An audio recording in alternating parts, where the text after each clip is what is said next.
You can learn more about a place at the table than in a guidebook. Food and wine are shaped by geography, climate, and tradition. What people eat reflects what grows nearby, what's been passed down, and how daily life unfolds. Street food shows how locals eat day to day. Home cooking reveals rituals that rarely change. Markets bring it together, showing what's seasonal, what's valued, and what people return for week after week. In wine regions, the landscape becomes part of the experience. Vineyards reflect generations of knowledge, shaped by climate and terrain. Winemakers adapt to their environment year after year, balancing tradition with innovation. Tasting wine where it's produced adds context you can't replicate elsewhere. You see the slopes, feel the climate, and meet the people behind each bottle. Here, wine isn't just a product, it's a record of place, season, and time. Along the coast, food is defined by proximity to the sea. Daily catches shape menus. Simple techniques highlight freshness rather than complexity.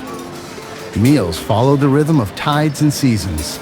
From early morning fish markets to long seaside lunches, coastal cuisine reflects a close relationship with nature. Here, food is about timing, trust, and respect for what the ocean provides.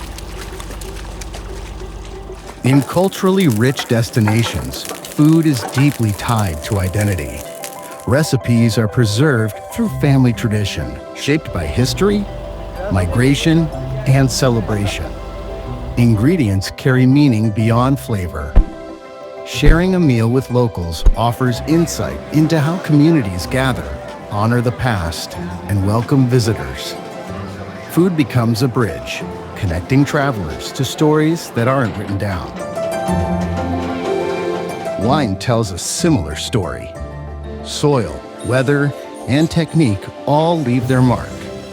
The same grape grown in two regions can taste completely different because it carries the identity of the land and the people who work it. Some of the most meaningful experiences happen beyond restaurants. Cooking with locals, visiting small producers, and sharing meals adds context to every flavor. When you travel through food and wine, you're not just tasting a destination, you're understanding it.